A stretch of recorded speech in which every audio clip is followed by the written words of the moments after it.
हमारे नबी सल्लल्लाहु अलैहि वसल्लम के पास एक सहाबी आए भीख मांगने के लिए, सही हदीस है। लोगों को वो हदीसें तो याद होती हैं जिसमें सदक़े की तरगीब है, वो भी हदीसें याद रखनी चाहिए। सदका करना चाहिए, स्टाइल ये होना चाहिए, अंदाज ये होना चाहिए जो मैं आपको बता रहा हूं। सहाबी आए, अंसारी सहाबी, अर्ज किया या रसूल अल्लाह, घर में क्या है? फाके, कुछ भी नहीं है खाने को। वो वाकई बेचारे मुस्तहिक थे, उन्हें तो नबी वैसे ही दे देते ना, वो झूठ थोड़ी बोल रहे थे नबी की खिदमत में आके। कुछ भी नहीं है घर में। आपने फरमाया कुछ तो होगा, सब सहाबा बैठे हुए हैं, कुछ तो होगा। फरमाया सिर्फ एक प्याला है। जाहिर है वो प्याला है जिसमें डाल के खाना खाते हैं, वही अगर बेच दें तो खाना आएगा तो प्लेट ही नहीं रहेगी घर में, बर्तन ही नहीं रहेगा। आप सल्लल्लाहु अलैहि वसल्लम फरमाया वो प्याला उठा के ले आओ। क्या करो? ये हदीस तो प्याले के बारे में, आपने जब किसी को देखना है तो आपने अपने हिसाब से उससे इंटरव्यू लेके, ये नहीं कि प्याला उठा के ले आओ क्योंकि हदीस में आ रहा है। अब क्या है कि रसूलुल्लाह सल्लल्लाहु अलैहि वसल्लम ने उनसे कहा कि जाओ क्या लेकर आओ? प्याला। वो ले आओ उठा। नबी ने उनको तरीका सिखा रहे हैं। कैसा प्यारा आप सल्लल्लाहु अलैहि वसल्लम की तालीम का अंदाज था। आप ये भी तो कह सकते थे भाई उस प्याले को बेचो, ये खरीदो, यूं करो जाओ। तो आपने मुअल्लिम को भी बता दिया कि तुमने गरीब को सही रास्ता भी दिखाना है और उसके साथ इस रास्ते में ताउन भी करना है। वो बेचारा कॉन्फिडेंस नहीं होता, आपने उसको समझा के निकल लिए, वो कंफ्यूज है, यार मैंने क्या करना है। हर आदमी में कॉन्फिडेंस नहीं होता, कुव्वत फैसला नहीं। तो आपने बता दिया कि उसके साथ ताउन करना है, उसकी हौसला अफजाई करनी है। तो आप ये नहीं आप सल्लल्लाहु अलैहि वसल्लम ने फरमाया कि जाओ वो प्याला बेचो और ये करो और वो करो और खुद ही कर लो सारा कुछ। फरमाया ले आओ। जैसे जैसे कह रहा हूं ना वैसे वैसे गोया उंगली पकड़ के चलाना सिखा रहे हैं, भीख से उंगली पकड़ के छुड़वा रहे हैं। ये ज्यादा बड़ी खिदमत है।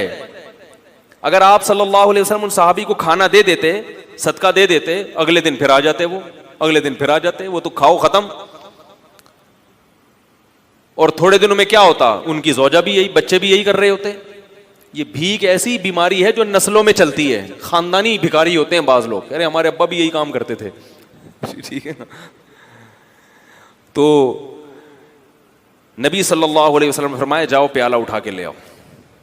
वो साहबी परेशान है, क्या होगा भाई? ठीक है, नबी ने कहा है ले आए। आप सल्लल्लाहु अलैहि वसल्लम ने फरमाया इसे कौन खरीदेगा? हर चीज का कोई ना कोई तलबगार होता है। एक सहाबी ने फरमाया 1 दिरहम में ये मुझे दे दें। आपने फरमाया इससे ज्यादा में कौन खरीदेगा? भाई अब बिजनेस का तो उसूल है ना, सरमाया चाहिए तो जितना ज्यादा सरमाया ले सकते हो। अरे यार भाई बिजनेस का तो उसूल है, हलाल सरमाया है। तभी ये याद रखो इस्लाम ने किसी चीज की कीमत मुतय्यन नहीं की है। नबी ने फरमाया दाउन नास, लोगों को अपने हाल पे छोड़ दो, कीमतें मुतय्यन मत करो। इन्नल्लाह हुवल मुसअ्इर, अल्लाह चीजों की कीमतें खुद मुतय्यन करता है। जिस चीज की कीमत अल्लाह ने बढ़ानी होती है मार्केट से शार्ट कर देगा उसको, जिस चीज की कीमत अल्लाह ने घटानी होती है मार्केट में अल्लाह उसको वाफर मिकदार में फेंक देते हैं। इसलिए असल उसूल यही है कि किसी चीज की कीमत मुतय्यन नहीं है। आप जो अपनी चीज धोखा ना हो उसमें, जिस कीमत पे चाहे बेचें। लोग कहते हैं वो तो फिर इतनी कीमत चीज महंगी हो जाएगी। भाई वो आपसे ना खरीदे, वो साथ वाले से खरीद ले, क्या ख्याल है? तो वो तो खुद ब खुद, हाँ गड़बड़ जब होगी जब ताजिर मिलके आपस में ईका कर लेते हैं, मुआहदा कर लेते हैं कि इससे कम पे नहीं बेचना, ये नाजायज है। इसी वजह से फिर हुकूमत को इन्वॉल्व होना पड़ता है, चीजों की कीमतें मुतय्यन करती है। तो आप सल्लल्लाहु अलैहि वसल्लम ने फरमाया कौन खरीदेगा? एक साहबी ने कहा 1 दिरहम में।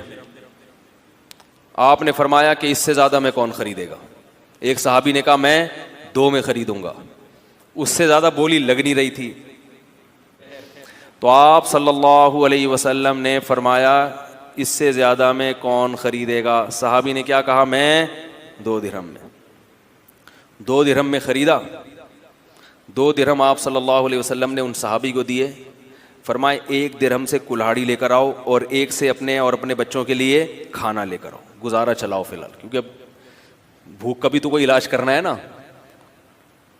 तो वो गए, 1 दिरहम से क्या खरीदा? गुजारे लायक। ये नहीं कि पिज़्ज़ा लेके जा रहे हैं। आज ये भी होता है, अपनी हरकतें ठीक नहीं है, इतनी अर्निंग नहीं है जितना घर में खर्चा शुरू कर दिया और कह रहे हैं खर्चे ही नहीं पूरे हो रहे, खर्चे ही नहीं पूरे। और कहां से पूरे होंगे भाई आपके? आपकी औकात दुकान आपकी पकौड़ों की है और बातें क्या कर रहे हो, करोड़ों की बातें कर रहे हो।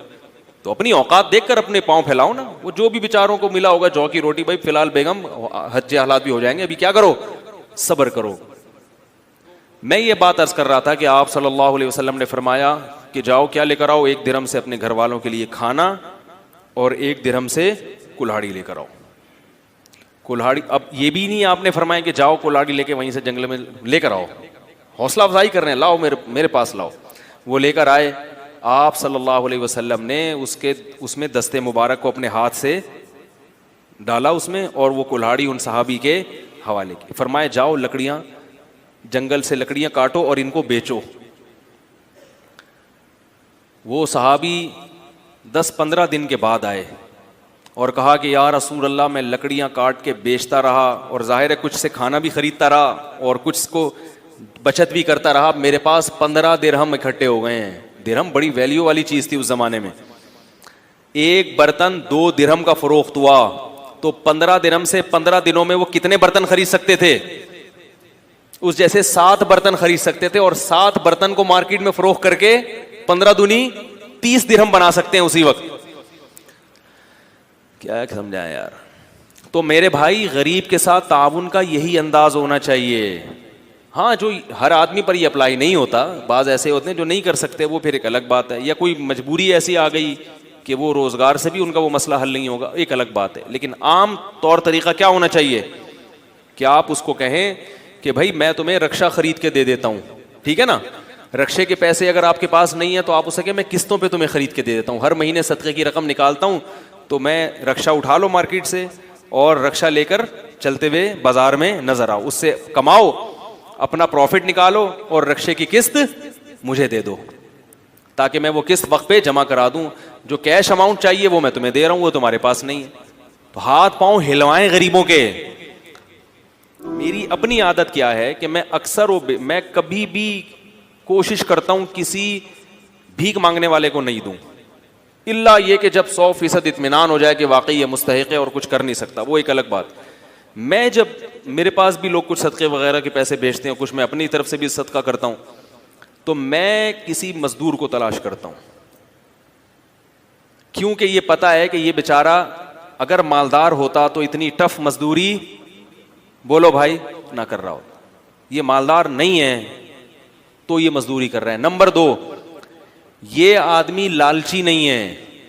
लालची होता तो मेहनत गड़ा थोड़ी खोद रहा होता, वो रक्षा थोड़ी चला रहा होता।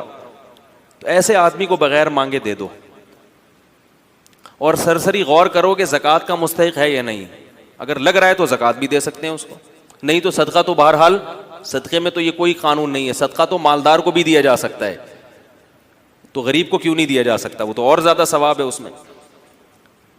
और बाज दफा अगर मेरे पास कोई बड़ा अमाउंट हो तो फिर मैं क्या करता हूं, मैं किसी गरीब से ये पूछता हूं, जो इंटरव्यू लेता हूं ना, कि भाई आप ये क्यों कर रहे हो, ये क्या है। वो उसको नहीं पता होता ये मौलवी साहब मुझे चंदा देंगे। अगर पहले पता चल जाए ना तो फिर छोड़ू होते हैं। फिर आजकल ये गरीब क्या होते हैं, लंबी लंबी छोड़ना शुरू कर देते हैं, कह रहे भाई मुझे 2-3 करोड़ रुपए मिल जाए ना फिर ऐसी बातें शुरू करते हैं। उनको नहीं पता वैसे ही है, हेलो हाय, और भाई तबीयत सेट अंडी वालान खा टोल मोल।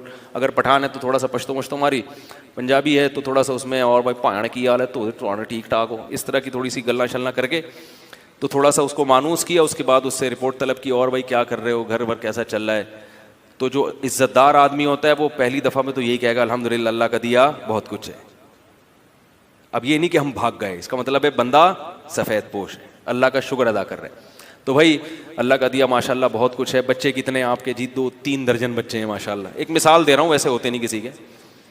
और कौन है घर में? यार वैसे ही पूछ रहा हूँ यार, तनख्वाह कितनी है? कहना अल्हम्दुलिल्लाह ये दिहाड़ी हो जाती है। तो इस दिहाड़ी में गुजारा हो जाता है? हाँ भाई हो जाता है। इसका मतलब है कि गुजारा नहीं होता, क्योंकि इस दिहाड़ी में असबाब की दुनिया में इतने बच्चों के साथ गुजारा नहीं होगा। तो भाई उसको लिफाफा चुपके से पकड़ाओ और पतली गली से निकल लो। और इससे ज़्यादा अच्छा काम क्या है? बाज़ दफ़ा ये भी मेरी कोशिश होती है, कभी इसमें कामयाब होता हूँ, कभी नहीं भी होता, और कभी ये कोशिश नहीं भी करता, टाइम ही नहीं होता।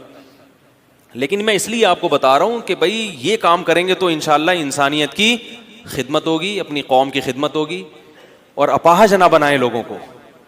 फिर मैं उससे कहता हूँ कि यार ये आप इससे आसान काम क्यों नहीं कर लेते?